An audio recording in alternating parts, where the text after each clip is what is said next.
आपण देखुछन्ती on TV कहे जनता कथा। नमस्कार, ऑन टीवी को स्वागत करछि मु बरिता। आज बोईत भसाणी पर्व कोरोना कटकाणा को दृष्टि आगे रखी पवित्र कार्तिक पूर्णिमा उत्कलीय नैवाणिज्य परंपरा को मने पकाई कार्तिक पूर्णिमा अवसर में ब्रह्मपुर विभिन्न स्थान में बोईत भसाणी कार्यक्रम पालन करा जायछि। पवित्र कार्तिक पूर्णिमा अवसर में विभिन्न पोखरी रे हाथ में कदली पटुआ सह विभिन्न सुसज्जित बोईत को नहीं पोखरीर जलराशि रे पारंपरिक रीतिनीति रे पूजार्चना करी पालन होईछि बोईत बंधन उत्सव। परिवार सदस्य माने सामूहिक भाव बोईत भसाणी रे सामिल होइथिले।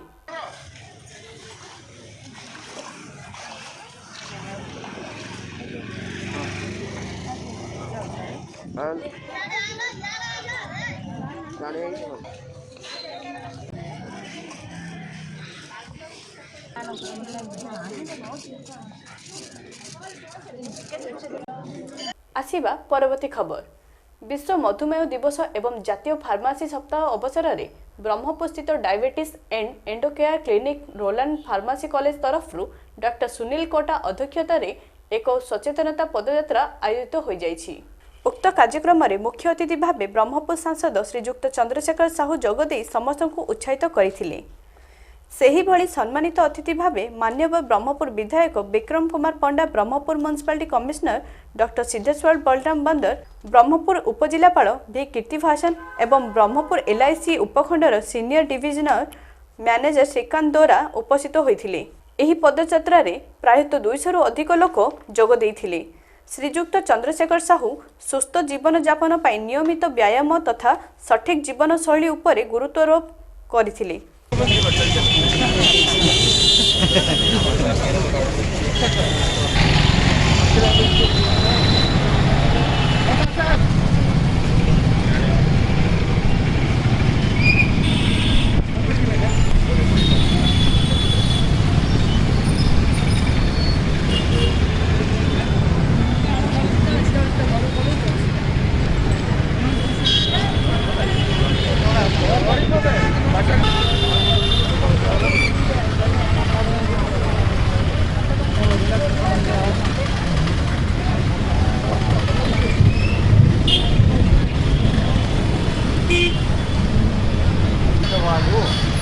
ब्रह्मपुर में गतकाली 2 दिनिकिया राज्यस्तरीय शिशु नाटक उत्सव शेष हो जाइछि। एही नाटक संगीत निर्देशना रवि नारायण दास देइथिबा बेले सभापति सुळपा एही नाटक संगीत निर्देशना रवि नारायण दास देइथिबा बेले सभापति सुळपाणी सतपथी कार्यक्रम को परिचालना करिसंती।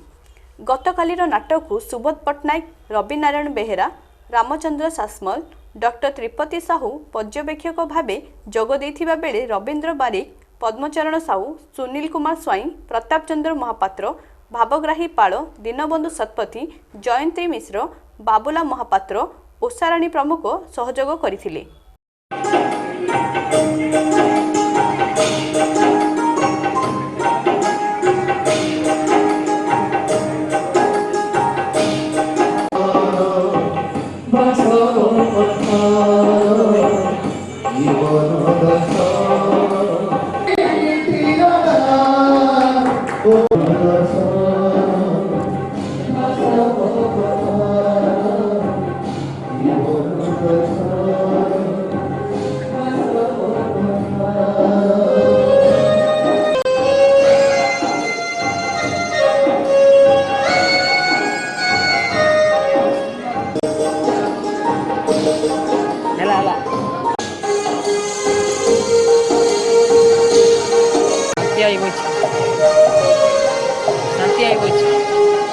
आसंत जानिबा आंचलिक पाणीपाग केन्द्र भुवनेश्वर पक्षरु जारी होइथिबा आजिर पाणीपाग खबर।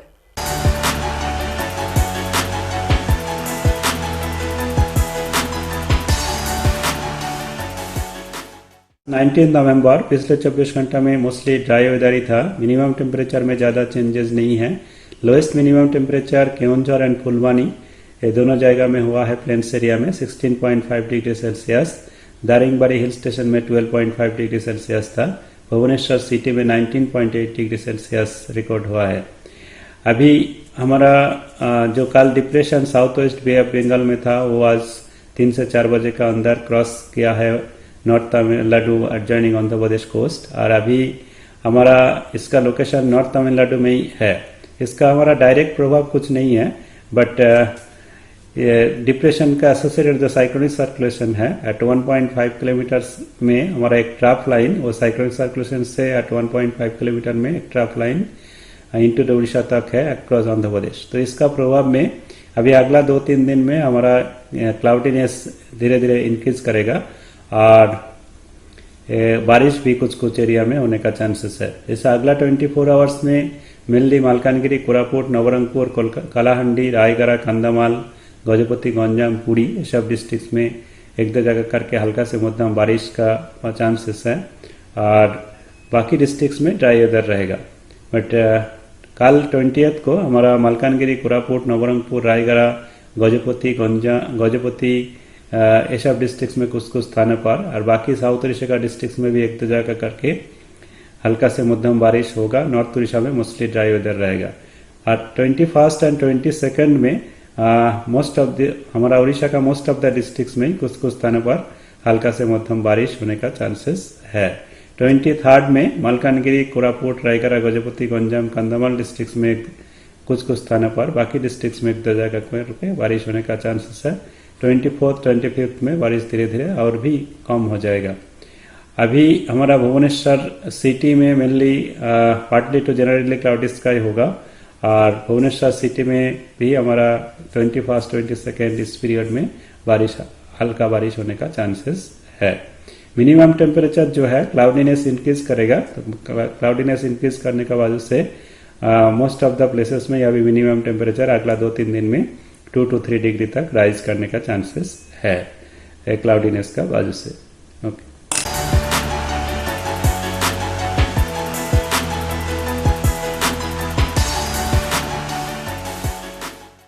समय है ब्रेक रो, ब्रेक पर खबर जारी रहिबो।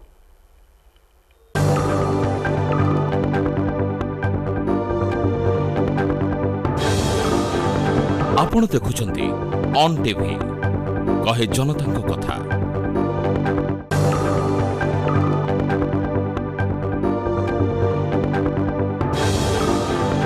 आपण देखुछंती ऑन टीवी कहे जनता कथा। ब्रेक पर स्वागत। मेरे प्यारे देशवासियों, नमस्कार। आज देव दीपावली का पावन पर्व है। आज गुरु नानक देव जी का भी पवित्र प्रकाश पर्व है। मैं विश्व भर में सभी लोगों को और सभी देशवासियों को इस पावन पर्व पर हार्दिक बधाई देता हूं। ये भी बहुत सुखद है कि 1.5 साल के अंतराल के बाद करतारपुर साहिब कॉरिडोर अब फिर से खुल गया है। साथियों, गुरु नानक जी ने कहा है, बीच दुनिया सेवी कमाइए त दरगिही बेसन पाइए। यानी संसार में सेवा का मार्ग अपनाने से ही जीवन सफल होता है। हमारी सरकार इसी सेवा भावना के साथ देशवासियों का जीवन आसान बनाने में जुटी है। न जाने कितनी पीढ़ियां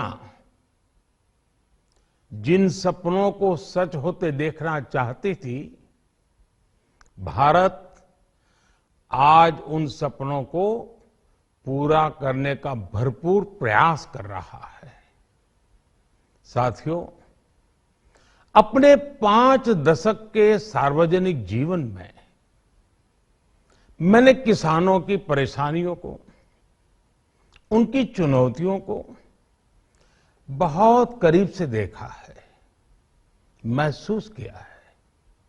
इसलिए जब देश ने मुझे 2014 में प्रधानमंत्री के रूप में सेवा का अवसर दिया तो हमने कृषि विकास, किसान कल्याण को सर्वोच्च प्राथमिकता दी। साथियों, इस सच्चाई से बहुत लोग अनजान है कि देश के 100 में से 80 किसान छोटे किसान हैं। उनके पास 2 हेक्टेयर से भी कम जमीन है। आप कल्पना कर सकते हैं, इन छोटे किसानों की संख्या 10 करोड़ से भी ज्यादा है। उनकी पूरी जिंदगी का आधार यही छोटी सी जमीन का टुकड़ा है। यही उनकी जिंदगी होती है। और इस छोटी सी जमीन के सहारे ही वो अपना और अपने परिवार का गुजारा करते हैं। पीढ़ी दर पीढ़ी परिवारों में होने वाला बंटवारा इस जमीन को और छोटा कर रहा है। इसलिए देश के छोटे किसानों की चुनौतियों को दूर करने के लिए हमने बीज, बीमा, बाजार और बचत, इन सभी पर चौतरफा काम किया। सरकार ने अच्छी क्वालिटी के बीज के साथ ही किसानों को neem coated urea, soil health card, micro irrigation जैसी सुविधाओं से भी जोड़ा। हमने 22 करोड़ सॉइल हेल्थ कार्ड किसानों को दिए और इस वैज्ञानिक अभियान के कारण एग्रीकल्चर प्रोडक्शन भी बढ़ा। साथियों, हमने फसल बीमा योजना को अधिक प्रभावी बनाया। उसके दायरे में ज्यादा किसानों को लाए। आपदा के समय ज्यादा से ज्यादा किसानों को आसानी से मुआवजा मिल सके, इसके लिए भी पुराने नियम बदले। इस वजह से बीते 4 साल में 1 लाख करोड़ रुपए से अधिक का मुआवजा हमारे किसान भाई बहनों को मिला है। हम छोटे किसानों और खेत में काम करने वाले श्रमिकों तक बीमा और पेंशन की सुविधाओं को भी ले आए। छोटे किसानों की जरूरतों को पूरा करने के लिए सीधे उनके बैंक खातों में 1,62,000 करोड़ रुपए ट्रांसफर किए, सीधे उनके खाते में। साथियों, किसानों को उनकी मेहनत के बदले उपज की सही कीमत मिले, इसके लिए भी अनेक कदम उठाए गए। देश ने अपने रूरल मार्केट इंफ्रास्ट्रक्चर को मजबूत किया। हमने एमएसपी तो बढ़ाई है, साथ ही साथ रिकॉर्ड सरकारी खरीद केंद्र भी बनाए। हमारी सरकार द्वारा की गई उपज की खरीद ने पिछले कई दशकों के रिकॉर्ड तोड़ दिए हैं। देश की 1000 से ज्यादा मंडियों को ई नाम योजना से जोड़कर हमने किसानों को कहीं पर भी अपनी उपज बेचने का एक प्लेटफॉर्म दिया। और इसके साथ ही देश भर की कृषि मंडियों के आधुनिकीकरण पर भी हमने करोड़ों रुपए खर्च किए। साथियों, आज केंद्र सरकार का कृषि बजट पहले के मुकाबले 5 गुना बढ़ गया है। हर वर्ष 1.25 करोड़ रुपए से अधिक कृषि पर खर्च किए जा रहे हैं। 1 लाख करोड़ रुपए के एग्रीकल्चर इंफ्रास्ट्रक्चर फंड के माध्यम से गांव और खेत के नजदीक भंडारण, इसकी व्यवस्था, कृषि उपकरण जैसी अनेक सुविधाओं का विस्तार, ये सारी बातें तेजी से हो रही है। छोटे किसानों की ताकत बढ़ाने के लिए 10,000 एफपीओ किसान उत्पादक संगठन बनाने का अभियान भी जारी है। इस पर भी करीब 7,000 करोड़ रुपए खर्च किए जा रहे हैं। माइक्रो इरिगेशन फंड के आवंटन को भी 2 गुना करके 10,000 करोड़ रुपए कर दिया गया है। हमने क्रॉप लोन भी 2 गुना कर दिया, तो इस वर्ष 16 लाख करोड़ रुपए हो जाएगा। अब पशुपालकों को मछली पालन से जुड़े हमारे किसानों को भी किसान क्रेडिट कार्ड का लाभ मिलना शुरू हो गया है। यानी हमारी सरकार किसानों के हित में हर संभव कदम उठा रही है, लगातार एक के बाद एक नए कदम उठाती जा रही है। किसानों की आर्थिक स्थिति सुधरे, उनकी सामाजिक स्थिति मजबूत हो, इसके लिए पूरी ईमानदारी से काम कर रही है। साथियों, किसानों की स्थिति को सुधारने की इसी महाअभियान में देश में 3 कृषि कानून लाए गए थे। मकसद ये था कि देश के किसानों को, खासकर छोटे किसानों को और ताकत मिले, उन्हें अपनी उपज की सही कीमत और उपज बेचने के लिए ज्यादा से ज्यादा विकल्प मिले।